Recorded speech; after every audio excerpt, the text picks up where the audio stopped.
Ponce de León, ustedes escucharon hablar de Ponce de León, ¿verdad? Quien por primera vez llegó aquí a esta zona del mundo.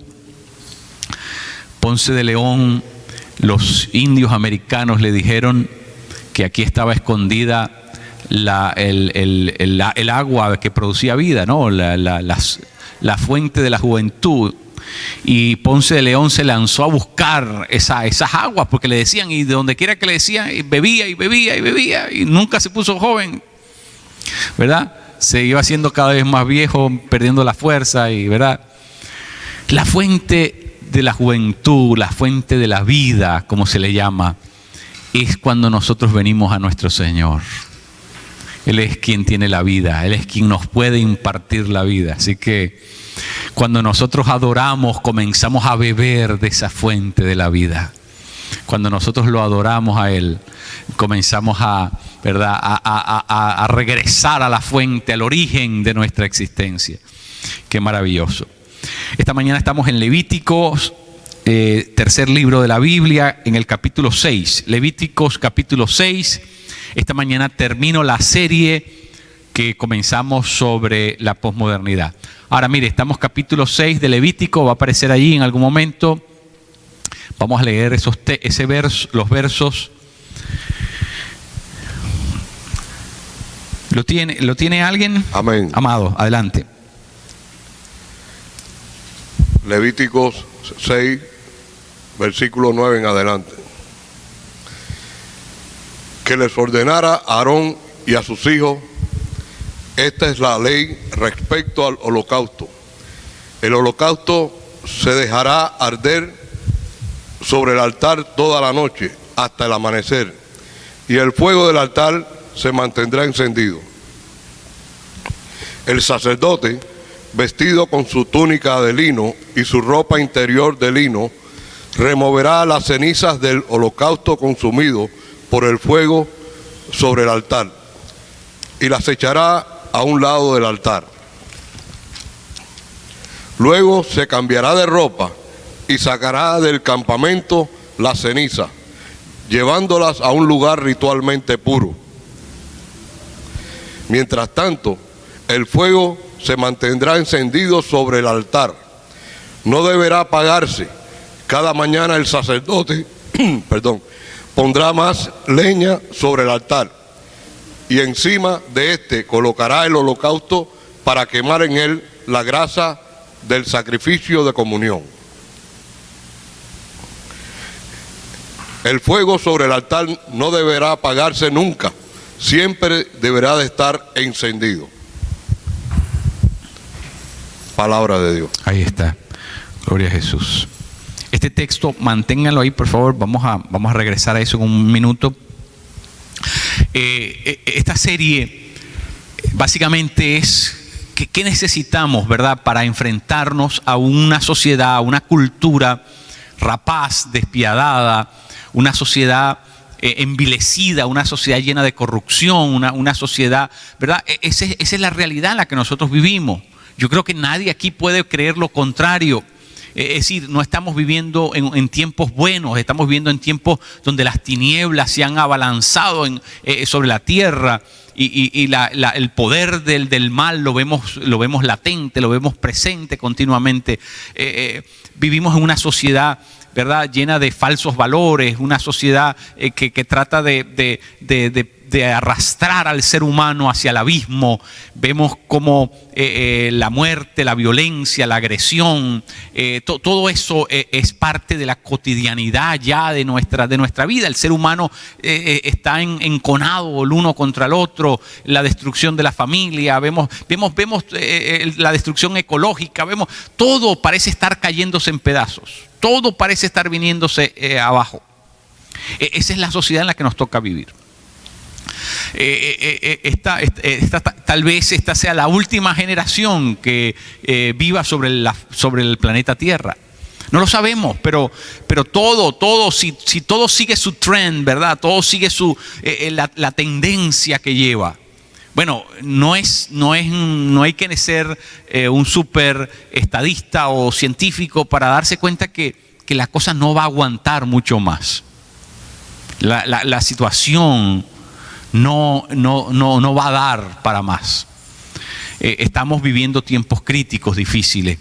Y nosotros sabemos, como yo les estuve explicando, hay una cultura que está permeando todo esto. Y es una cultura satánica, diabólica, una cultura necrófila, amante de la muerte, ¿verdad? La muerte es el valor, es lo que promueve esa cultura. La muerte en todas sus facetas, ¿verdad? Porque hay muchas maneras de morir. La muerte en todas sus facetas. Y así que esa es la sociedad en la que nos toca vivir. La sociedad posmoderna, con todas sus dificultades. Ahora, ¿cómo le hacemos frente a eso? La primera semana hablamos de que tenemos que ser gente de profunda convicción. Eso lo vimos la primera semana. La segunda semana vimos que además de ser gente de convicción, tenemos que ser gente de pasión.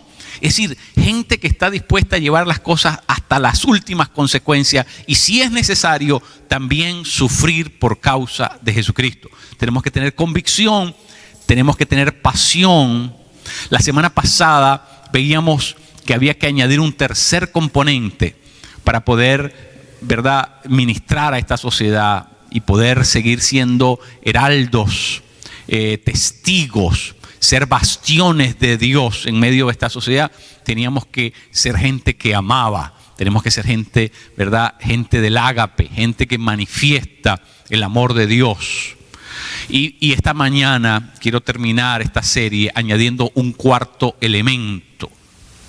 Y ese elemento tiene que ver con que la iglesia no puede hacerle frente a esta cultura, a esta sociedad diabólica, tenebrosa, a no ser que lo haga en el poder del Espíritu Santo. Ese es el cuarto componente. La iglesia necesita regresar a ser una iglesia en el poder de Dios. De lo contrario no vamos a lograr. Es decir, es imposible. ¿Verdad? La palabra en Zacarías enseña, Zacarías capítulo 4 enseña que no es con espada, no es con ejército. ¿Y entonces con qué es?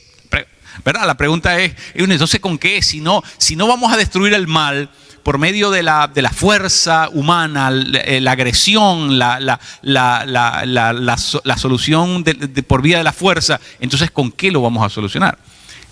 Zacarías dice, no es con ejército, no es con espada, es con el Espíritu Santo, con el Espíritu de Dios. La única manera en que nosotros nos podemos enfrentar efectivamente a nuestro enemigo, a nuestro adversario y a la cultura de maldad, de muerte, es si lo hacemos en el poder de Dios. Si nosotros no vamos en el poder de Dios, vamos a ir en el poder humano, y en el poder humano no vamos a lograr nada. Nosotros en nuestras capacidades intelectuales, físicas, mentales, emocionales, no lograremos hacer el trabajo correcto. Vamos a pellizcar, vamos a apenas, ¿verdad? Si queremos que de verdad la iglesia sea una iglesia que tiene algo que contribuir en medio de esta sociedad donde hay una fuerza adversa tan fuerte, la única manera es si nosotros vamos en el poder del Espíritu Santo.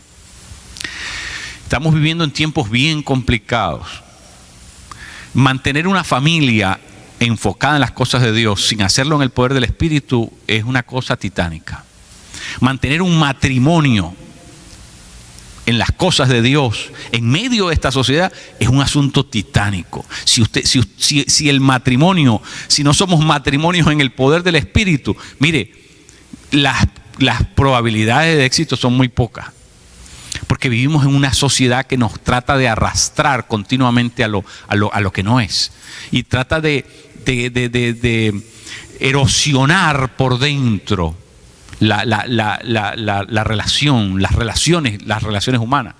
Y por supuesto, incluyendo la relación de matrimonio, de familia, de matrimonio, de trabajo, todo. O sea, esto es una realidad, es una compleja realidad endémica.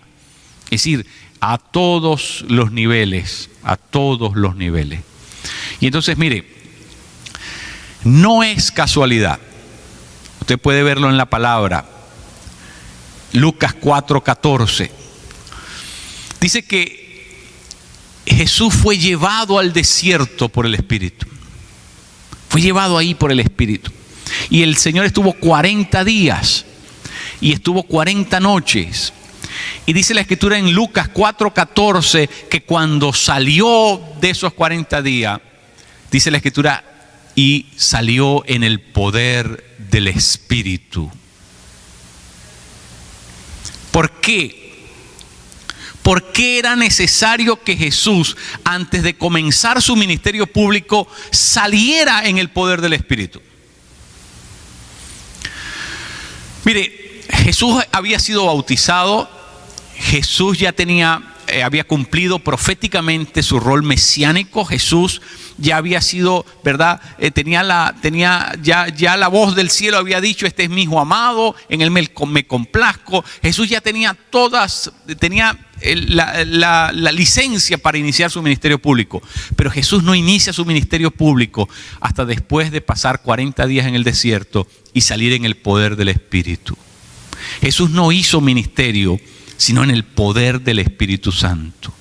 Porque Jesús no era un filósofo que se iba a enfrentar, ¿verdad?, solamente a un debate de ideas. Jesús no solamente iba a polemizar intelectualmente con otras personas. Jesús iba a enfrentar a un mundo de tinieblas, a un mundo de oposición espiritual. Se iba a enfrentar a las fuerzas del mal. Primera de Juan, capítulo 3, verso 8, dice que el Señor vino para destruir las obras del diablo. Así literalmente lo dice. Jesucristo vino a la tierra a hacerle frente a un mundo de oposición tenebroso. Mire, Satanás quiere que nosotros nunca descubramos la fuerza en el espíritu, las capacidades que se desatan espiritualmente. Porque mientras nosotros tratemos de vivir la vida cristiana en nuestras propias fuerzas, para Él somos un maniquí. Para Él somos un tigre de papel. Para Él somos simplemente algo que no representa ninguna amenaza para el diablo. ¿Sabe por qué? Porque nosotros en nuestras capacidades humanas no podemos serle de adversidad. Nosotros no podemos oponernos. Nosotros no podemos derrotarlo en nuestras propias capacidades. No importa qué tan intelectual usted sea, no importa qué tan educado, no importa qué tanto dinero tenga, no importa ninguna de esos rasgos. Si usted no va en el poder del Espíritu, nosotros no podemos destruir las obras del diablo. Por eso es que Jesucristo, fíjense, Jesús, para enseñarnos a nosotros precisamente ese principio, Jesús no inició su ministerio sin antes hacerlo en el poder de Dios.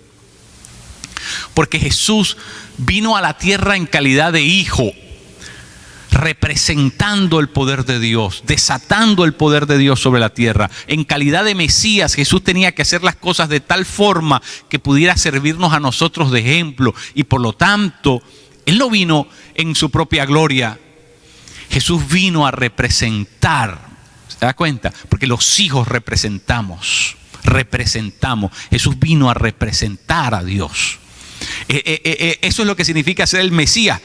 La palabra Mesías significa enviado.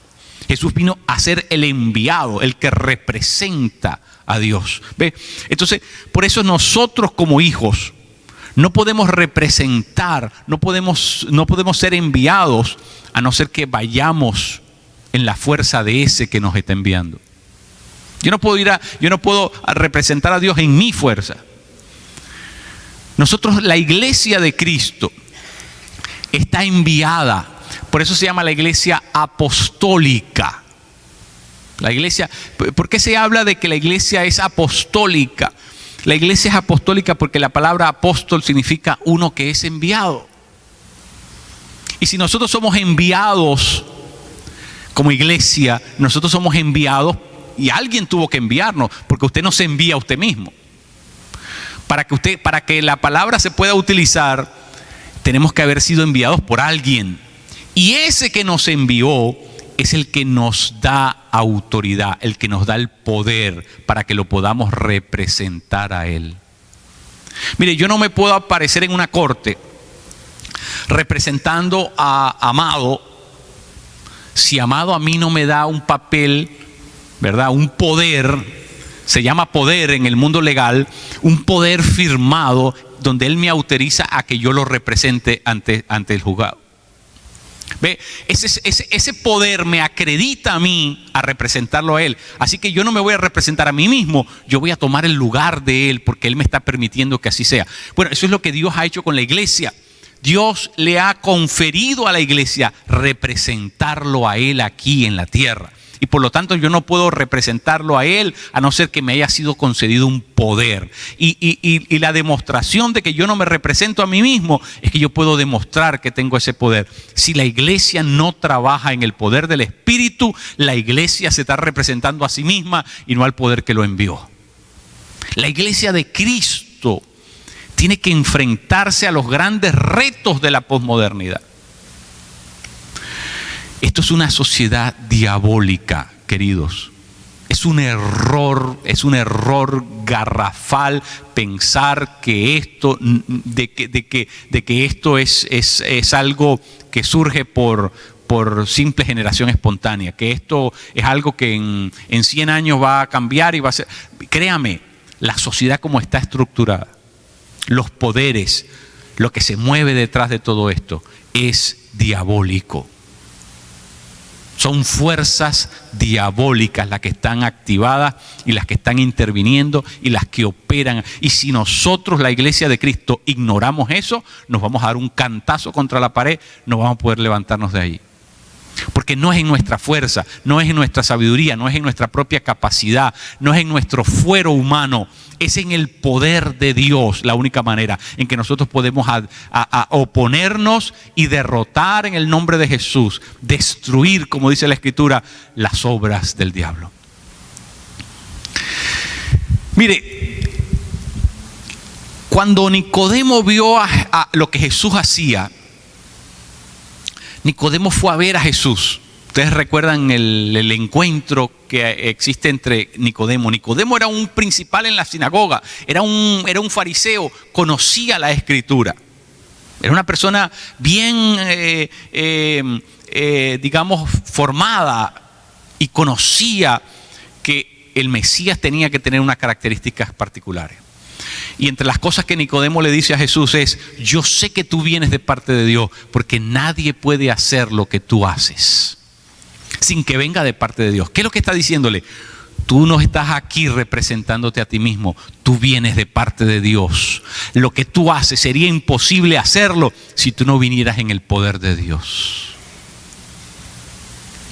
La iglesia, cuando la iglesia se mueve entendiendo lo que está haciendo aquí en la tierra, nosotros no estamos aquí, en una sala de espera, matando el tiempo hasta que venga el día en que el Señor mande a llamar a su iglesia. No. La iglesia, esto no es una sala de espera. Nosotros estamos aquí en la tierra porque Dios quiere que nosotros lo representemos. Nosotros somos la iglesia enviada. El Padre envió al Hijo, el Hijo envió al Espíritu, el Espíritu envió a la iglesia. Así que nosotros somos la iglesia apostólica porque nosotros hemos sido enviados a representar a Dios aquí en la tierra. Y Dios quiere que las cosas que pasen por medio de la iglesia. No van a pasar en la Asamblea de las Naciones Unidas, no van a pasar en la Asamblea de la OEA, ni de la OTAN, ni es la Reserva Federal, ni es todas estas organizaciones mundiales las que van a frenar, a parar el avance de la maldad, de las tinieblas en la tierra. Usted nunca va a escuchar un decreto de las Naciones Unidas diciendo: está prohibida la maldad en el país tal. O los cascos azules de las Naciones Unidas van a enfrentarse a las huestes de maldad que están operando en Sudáfrica. Eso no va a pasar nunca. ¿Por qué? Porque este es un asunto espiritual y solamente la iglesia de Cristo puede hacer eso. Pero si nosotros todavía estamos jugando cosas infantiles, pues no podemos representar. No podemos representar mientras no estemos enfocados en lo que Dios está haciendo, en lo que Dios nos envió a hacer y en lo que Dios quiere hacer y cómo hacemos oposición a esas fuerzas de maldad. Mire, mi querido, esto es serio, serio, serio, serio. Nosotros tenemos que entender que detrás de la historia humana como la entendemos, hay dos fuerzas antagónicas. La fuerza de Dios y la fuerza de las tinieblas están en una adversidad permanente. Son inversamente proporcionales. Se disputan, ¿verdad? El control, el reino sobre la tierra. Y esas fuerzas están activas. Y si nosotros no entendemos que la iglesia de Cristo está llamada a oponerse a eso, ¿sabe que perdemos el rol de lo que Dios nos ha mandado a hacer? Ahora, ¿cómo podríamos nosotros enfrentarnos a esa cultura de maldad? Para traer la cultura de Dios. La cultura de Dios es el reino, los valores, los principios de vida, la ética del reino. ¿Cómo vamos a traer nosotros eso si nosotros no lo entendemos? Si nosotros no caemos en cuenta que no es en nuestro propio poder, es en el poder del Espíritu Santo. Mire, la iglesia primitiva, si usted va a Hechos capítulo 2, versos 47, la palabra de Dios dice que la gente en el tiempo de la iglesia primitiva tenía miedo, les tenía miedo a los cristianos. Y ¿sabes qué? Lo que trata de decir es que le tenía un alto respeto y no se metían con ellos. ¿Y sabe por qué no se metían con los cristianos? Porque veían la manifestación del poder de Dios en el entorno de ellos. Dice que Pedro, en un encuentro que tiene con una pareja llamada Zafira y Ananías, ¿se acuerdan de ese encuentro? Dice que se llenó todo el pueblo de miedo, se aterrorizó. Se aterrorizó. ¿Sabe qué, mi querido? Cuando el poder de Dios se manifiesta, produce un miedo, pero es un miedo interesante. Es un respeto, es una reverencia. ¿Sabe qué? Cuando la iglesia de Cristo se comienza a mover en el poder del Espíritu Santo, hay una reverencia por la presencia de Dios. Porque usted puede tomarse ligeramente a un Dios que no hace nada, un enano, un pigmeo, un Dios de papel, un Dios de retablo, una figura de yeso. Pero cuando usted ve la manifestación poderosa, viva y activa, dinámica del Dios de las Escrituras, usted tiene que temblar ante eso. ¿Por qué? Porque Dios es verdadero, Dios es de verdad, Dios es de verdad. Y quienes hemos experimentado sanidad de parte de Dios, quienes hemos visto el poder de Dios manifestarse en nuestras vidas, así de forma contundente, concreta, palmaria, quienes hemos visto eso, no podemos dudar ni un momento. Hay una reverencia especial que se comienza a crear en nosotros. Y ¿sabe qué, mi querido? Hay gente que no conoce todavía a Dios, pero por lo que ha visto de la manifestación del poder de Dios, comienzan a desarrollar un respeto por eso. Usted no puede predicar el Evangelio sin que las señales del Espíritu se manifiesten. Eso no es la manera como Dios hace las cosas. Cuando el Evangelio de Cristo se predica, cuando hablamos de un Dios que es así como el Dios que nosotros predicamos, como el Dios de la palabra, entonces tiene que haber una manifestación poderosa. Y esa es la razón, mire, ¿Sabe qué dice la palabra en los evangelios? Jesús, cuando regresó a la ciudad de Capernaum, es muy interesante. La ciudad de Capernaum es una ciudad que fue destruida completamente, y proféticamente hasta el día de hoy esa ciudad nunca fue reconstruida. Fue la ciudad donde Jesús vivió. Jesús vivió en Capernaum, estando en Galilea, por mucho tiempo. Pero miren lo interesante, cuando Jesús regresó a Capernaum, ¿sabe lo que les dijo? Si todos los milagros que yo he hecho aquí los hubiese hecho en Sodoma, en Gomorra, hasta el día de hoy esa ciudad hubiese permanecido en pie. ¿Qué es lo que le estaba diciendo Jesús? Si aquella gente tan perversa, los sodomitas, ¿verdad? Esa palabra la usamos hoy para referirnos a los pervertidos sexuales, ¿no? Si el poder de Dios se hubiese manifestado en aquella ciudad como se había manifestado en Capernaum, aquellos se hubiesen engendrado en ellos tal nivel de reverencia, tal nivel de respeto por la presencia de Dios, que hasta el día de hoy hubiese permanecido esa ciudad. Dios, en otras palabras, Dios nunca la hubiese destruido a esa ciudad. ¿Y sabes qué pasó con Capernaum? Muchos de nosotros estuvimos allí cuando fuimos a Israel. Caminamos en Capernaum, y en Capernaum no hay un solo edificio en pie. Está destruido hasta el día de hoy. Y la Escritura dice que jamás se va a reconstruir nada en esa ciudad. ¿Sabe por qué? Porque el poder de Dios se manifestó allí, pero la gente no desarrolló la reverencia. Jesús hizo milagros a diestra y a siniestra, y nunca hubo reverencia por el poder de Dios. Nunca reconocieron en Jesús el Mesías. Mire, ¿sabe qué pasa? Nos hemos familiarizado con la presencia de Dios, y eso no nos permite desarrollar reverencia. Necesitamos, como iglesia de Cristo, entender cómo es que Dios opera, cómo es que Dios funciona. ¿Sabe por qué? Le voy a explicar por qué. Donde no hay reverencia por la presencia de Dios, usualmente el Espíritu Santo no se manifiesta. ¿Sí me entiende? Una cosa es la precondición para la otra. ¿Por qué Jesús no pudo hacer ningún milagro en Nazaret, cuando fue a predicar a Nazaret?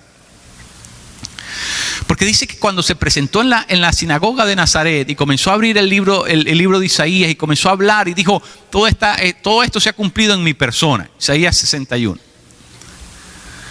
¿Qué pasó con aquellos? Se comenzaron a ver los unos a los otros y comenzaron a decir, pero oye, este no es Jesús, el hijo de María y de José, el carpintero, el que vive allá en la esquina. Sí, al lado del calvo, sí, ese es el mismo. ¿Cómo dice este que es el Mesías? Si nosotros lo conocemos a él y a sus hermanas. ¿No decían eso de Jesús? La familiaridad. Cuando te haces familiar, ¿sabe qué? La familiaridad con algo te roba poder ver realmente a quién tienes delante. La gente se tropezaba en la plaza, en el mercado del pueblo de Capernaum. La gente se tropezaba con Jesús de Nazaret y no podían darse cuenta que estaban al lado del Mesías, del Hijo del Dios, el Logos encarnado. No se habían dado cuenta que estaban delante del Dios eterno, el que hizo los cielos y la tierra. La familiaridad es un gran problema para nosotros. Nos acostumbramos a leer la Biblia y ver todos los milagros y lo portentoso que es Dios, y lo tomamos, we take it for granted, como se dice, lo tomamos como si, y no nos damos cuenta que ese Dios está vivo, que ese Dios es real y que ese Dios quiere intervenir normal, cotidianamente en nuestras vidas de forma poderosa y sobrenatural. Nosotros creemos que eso solamente para el tiempo de los apóstoles, nosotros creemos que eso solamente para el tiempo del Antiguo Testamento. No, Dios tenía que comunicarse con esa gente de esa manera, porque si no, mi querido, esta es la manera normal como Dios existe y la manera como Dios quiere intervenir en nuestra vida. Pero mientras no hay reverencia, la reverencia es entender delante de quién es el que tenemos delante, a quién en realidad estamos adorando. ¿Sí me entiende? Pero si estamos en el culto y estamos pensando en la musaraña y estamos pensando en la lista de cosas que tengo que comprar y sacando la cuenta de cuánto le voy a pagar este año a la IRS, y estamos en eso, ¿sabe qué, mi querido? ¿Qué reverencia vamos a desarrollar? ¿Qué milagro se va a manifestar? ¿Cómo se va a manifestar el poder de Dios? Si no entendemos delante de quién estamos. Estamos como la gente de Capernaum, tropezándonos con el Logos eterno en la plaza del pueblo. Y ni siquiera reparamos a darnos cuenta quién es. Es decir, estamos tan obnubilados espiritualmente que no reparamos a ver quién es. ¿Quién es? Si la iglesia de Cristo quiere tener algún tipo de impacto en medio de la sociedad, es allí donde Satanás se ha entronado. Nosotros no podemos llegar allí si no vamos en el poder de Dios. Créame, querido, lo que le estoy diciendo. Créame lo que le estoy diciendo. Si nosotros no vamos en el poder del Espíritu Santo, como fue Jesús, nosotros no vamos. Pero ¿sabe qué? Para que eso pueda pasar, para que ese poder de Dios pueda descender, para que eso, ¿sabe qué? Tiene que comenzar en mi vida. Y la manera como comienza es muy simple. Es que en mí comienza a haber una reverencia que se comienza a acumular. Un respeto. ¿Sabe cuál es el origen de la reverencia? El origen de la reverencia es la admiración. Usted no puede reverenciar nada que no admira primero. ¿Sabe que usted no se puede enamorar de algo que usted no admire primero? Usted no se puede enamorar de una persona si no la admira. Si no hay admiración, no hay adoración. Si no hay admiración, si tú no admiras a Dios, no lo puedes adorar. Es decir, porque adorar es el acto de manifestar, es el acto de externar un acto de admiración. Entonces, ¿qué pasa? Si nosotros no desarrollamos admiración por Dios, no se va a desarrollar en nosotros reverencia por Él. Porque la reverencia es un respeto que nace de saber quién es Él, de saber la identidad de Dios. Solo cuando yo conozco sus proporciones, su complexión, su envergadura, sus medidas, cuando sé delante de quién estoy, ¡wow! Hay un acto inicial de admiración. Pero mire, mi querido, si usted pasa por aquí y esto no le produce admiración, usted necesita un choque eléctrico en el cuerpo. Si usted lee la Biblia y no le resulta admirable el Dios que se manifiesta en la Biblia.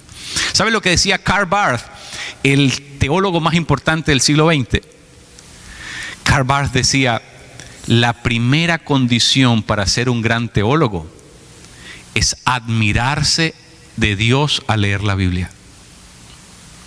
Si usted no se admira de Dios, usted nunca es provocado a tenerle respeto. Y sin tenerle respeto a Él, no se va a manifestar lo que Dios es capaz de hacer. Escuche lo que le voy a decir, esto es importantísimo. Nosotros creamos las condiciones para que el poder de Dios se manifieste. Por eso es que Jesús fue a Nazaret. Y la Escritura dice que en Nazaret no pudo hacer ningún milagro. Es porque había perdido Jesús en los poderes. Es porque Jesús ya no se movía en el poder del Espíritu. Es porque Jesús ya había perdido alguna habilidad espiritual. O porque Jesús esa noche anterior no había orado, no había ayunado. Por favor, no tenía nada que ver con su esencia, su persona. Tenía que ver con que la gente no estaba en el nivel de expectativa. No creían. No sabían su identidad verdadera. No sabían con quién hablaban. No sabían quién tenían delante. Miren, queridos, la manifestación del Espíritu Santo ha estado contenida en nuestra vida y en la vida de esta iglesia. Y no es un asunto de magia. Eso es lo que Dios hace cotidianamente. ¿Dios es sobrenatural o no? Eso es su estado. Su estado natural es lo sobrenatural. Así que por lo tanto lo que Dios hace cotidianamente son cosas sobrenaturales. Entonces, si nosotros no vemos esas cosas sobrenaturales pasar cotidianamente, entonces quiere decir que Dios está contenido, Dios está aguantado. Hay algo que nosotros estamos haciendo que fue exactamente lo que hicieron los de Nazaret, que fue exactamente lo que hicieron de los que estaban en Capernaum. Hay algo que nosotros estamos repitiendo que ellos hace 2000 años hicieron. Y ¿sabe qué? Nosotros no podemos tener cerrada el agua de paso por donde sale el agua, porque el agua es la vida. Si usted la tiene cerrada, sellada, se muere. Así que nosotros en inglés se dice unleash. We have to unleash the power of God in the middle of the church, in the midst of what we're doing. ¿Sabe por qué, mi querido? Porque si nosotros no le abrimos la llave, no dejamos que Dios tenga libertad entre nosotros, ¿sabe lo que pasa? Nosotros no estamos predicando el evangelio completo. Nosotros le estamos robando a la gente el evangelio. Porque el evangelio no es algo que yo digo, el evangelio es algo que se demuestra poderosamente. Usted y yo estamos robándole a la gente el verdadero evangelio. La Escritura dice que el reino de Dios no es no es palabrería, no es argumentación. El reino de Dios es poder, dice la Escritura. Entonces, si usted y yo nos negamos a movernos en el poder de Dios, nosotros estamos predicando un evangelio incompleto. ¿Qué le parece si usted va al supermercado y pide 2 libras de queso, el que más le gusta a usted, y que se la lasqueen, se la rebanen, y cuando usted llega a la casa descubre que solamente le dieron 1 libra y usted pagó por 2? Y usted dice, bueno, espérate, ¿cómo es posible que me cobraron aquí la totalización de lo que me cobraron son 2 libras, pero me dieron solamente 1? Usted va al supermercado y le dice, mire, oye, espere, ¿qué pasó? Usted me dio solamente 1. ¿Usted me vio cara de qué? O yo le pagué 2. Ahora, si nosotros somos capaces de hacer eso, ¿cómo es que estamos tan conformes con solamente tener la mitad del evangelio? Solamente hemos visto el evangelio, hemos visto milagros solamente en las páginas de la Biblia. No, mi querido, no.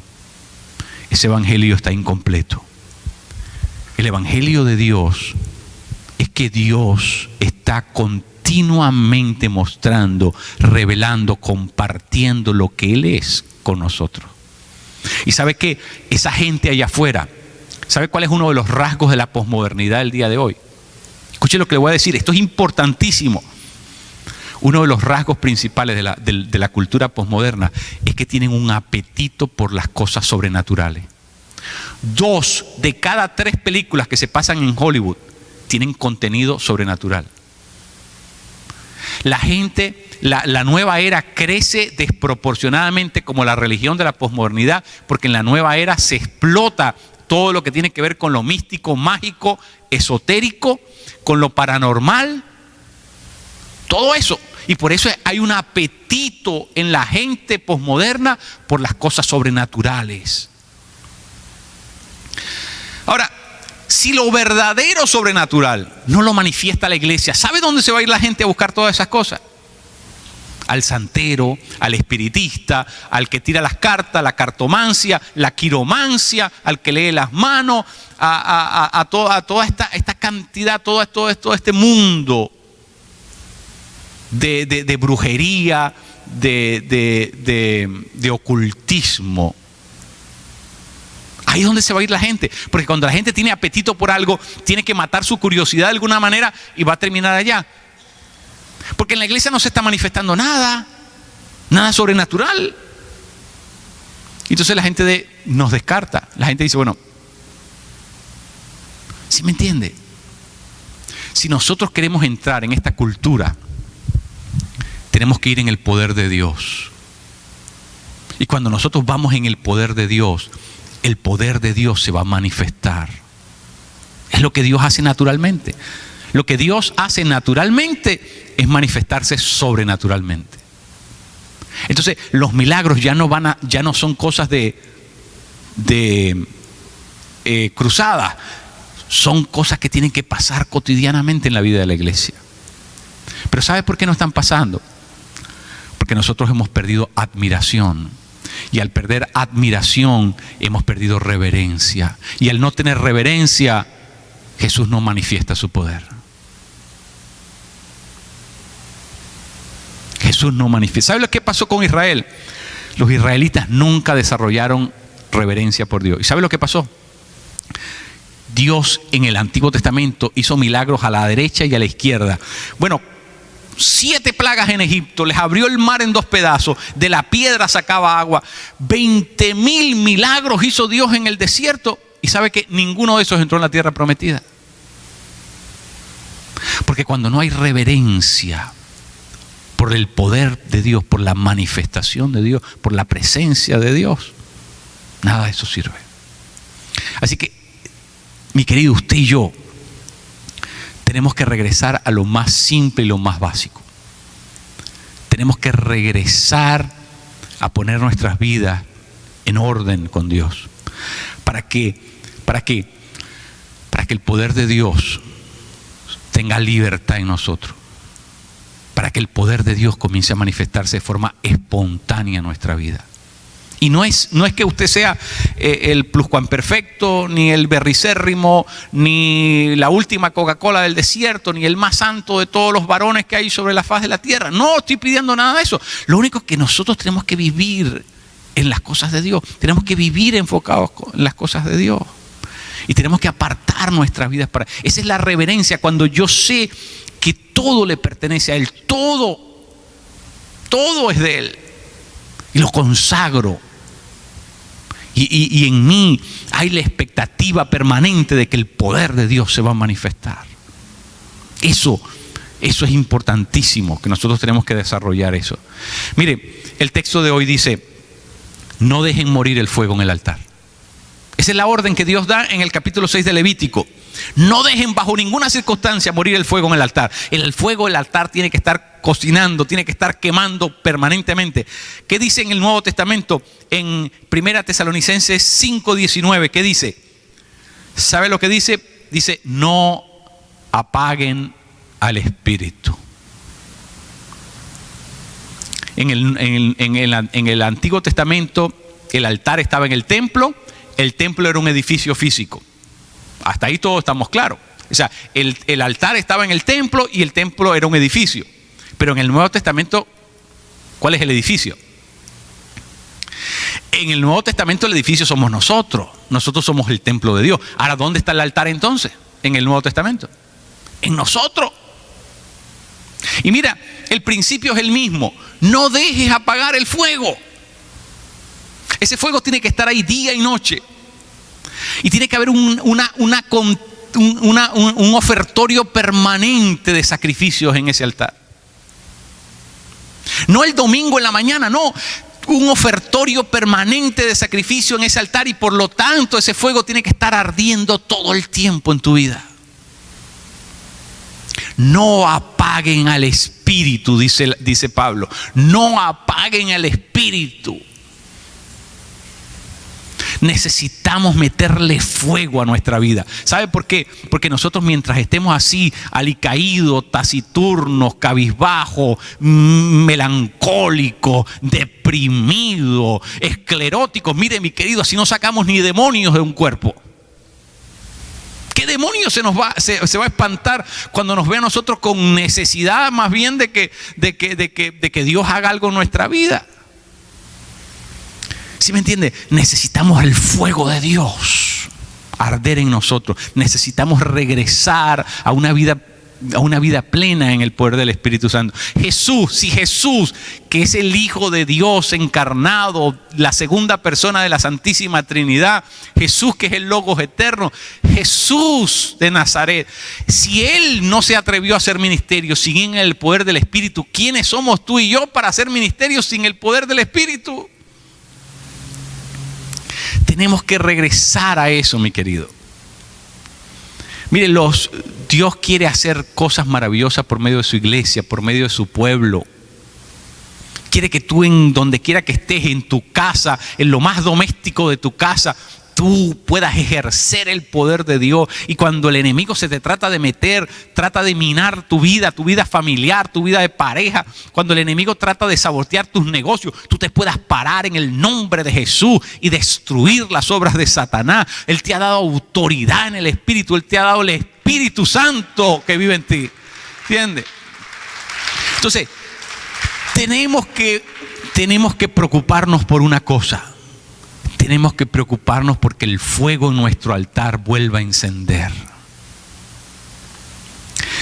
Qué interesante, el sacerdote se metía y sacaba la ceniza. La ceniza es tierra.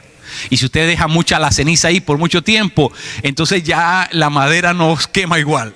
Entonces, ¿qué hacían? Apartaban la madera con el fuego encendido, sacaban la ceniza y más madera le ponían para que el fuego permaneciera continuamente. Tú tienes que sacar la ceniza en tu vida. ¿Qué está produciendo en tu vida ceniza? ¿Qué está produciendo en tu vida lo que no deja que el fuego avance? ¿Qué es lo que está pasando? Tienes demasiado tiempo entretenido en tontería. ¿Qué es lo que está pasando? Tus pensamientos se están extraviando. ¿Qué es lo que está pasando? Tienes demasiada preocupación por el futuro. ¿Qué es lo que está pasando que está produciendo ceniza en tu vida y que no deja que ese fuego arda como tiene que arder en tu vida?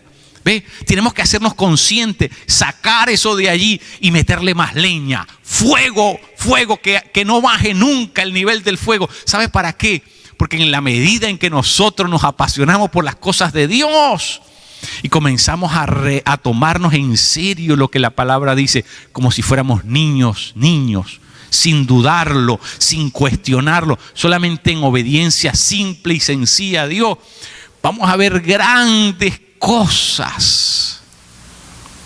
Si Dios sabe que nosotros somos gente humana, Dios no está esperando que a ti te salgan alitas y comiences a flotar y a elevar. Dios no está esperando que tú levites. Dios no está esperando Dios lo que quiere es que tú tengas una obediencia sencilla a la palabra y mantengas el fuego ardiendo en tu ser. Él se va a ocupar de todo lo otro. Si Él es el Dios maravilloso, Él es el Dios que ha intervenido a través de las generaciones. Él es el que tiene el poder sobrenatural. Dios sabe que nosotros no lo tenemos. Lo único que Él quiere es que nosotros mantengamos el fuego ardiendo permanentemente allí. No apagues al Espíritu, dice Pablo. No apagues el Espíritu. Eso es todo lo que tenemos que hacer. Mantener las cosas en las condiciones que Él quiere. Pero ¿sabe qué? El enemigo es un experto en bajarnos el fuego, en extinguirnos, en bajar el nivel de nuestra vida espiritual. Y nosotros no debemos permitir eso bajo ninguna circunstancia. Mi querido, yo te quiero invitar esta mañana a hacer un acto, una decisión seria. Y mire lo que le voy a decir. Si tú estás en esa situación donde estás viendo tu vida permanentemente amenazada por algo que no te permite crecer, no te permite avanzar, mire lo que te voy a decir. Te puedo asegurar que hay algún tipo de opresión espiritual en tu vida. Y la razón por la que yo lo sé es porque eso es exactamente lo que me pasó a mí.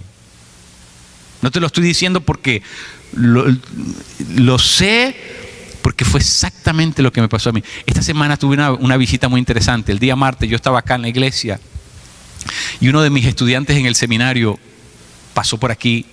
Me dice: pastor, qué ganas tenía de verte. Y me comienza a contar lo que comenzó a pasar en su vida desde el mes de marzo. Este pastor, que lo amo muchísimo, fue uno de mis estudiantes.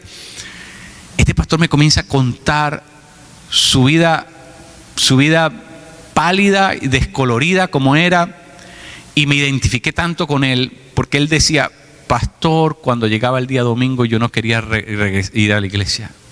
Me decía: mi mejor momento del día domingo es cuando me montaba en el carro y comenzaba a acelerar el carro y me iba de la iglesia.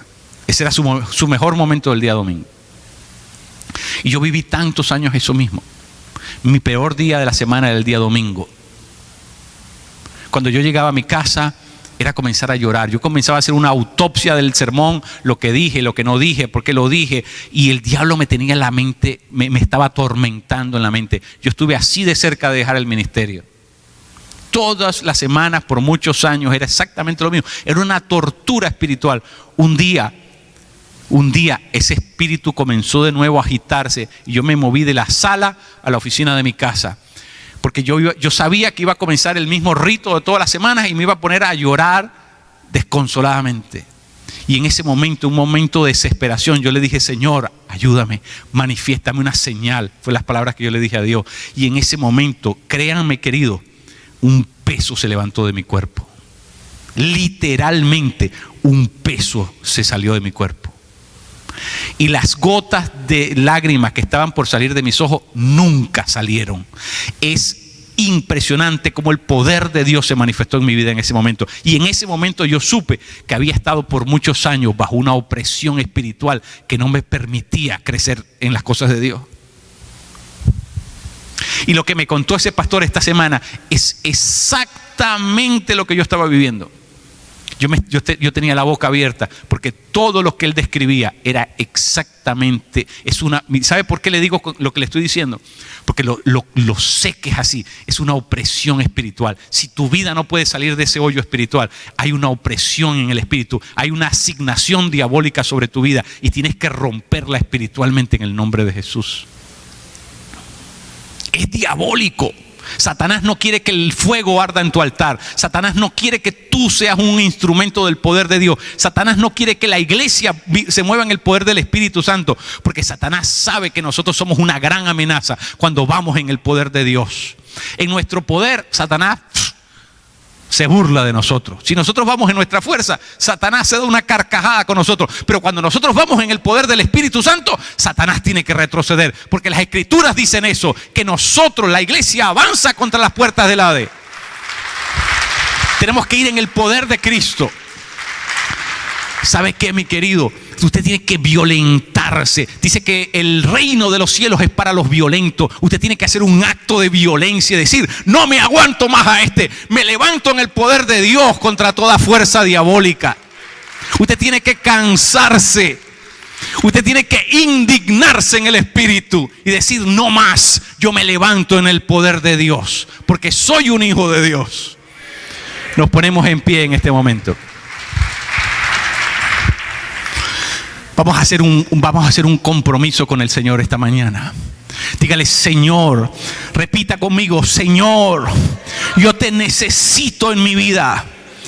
Yo quiero ver el Dios poderoso de las Escrituras actuar en mi vida. Yo te pido, papá, que tú, por tu gracia y tu misericordia, me saques de toda opresión espiritual y me lleves a vivir en el poder tuyo, porque yo quiero representarte a ti y tú eres el Dios poderoso.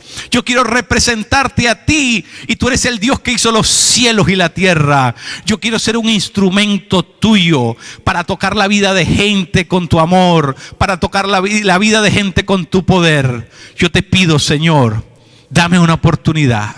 Enciende el fuego en mi altar. Manda fuego de lo alto sobre mi vida. Yo te lo pido en el nombre poderoso de Jesús. Amén. Aleluya. Dale un abrazo a tu hermano. Dale un abrazo en el nombre de Jesús a tu hermano.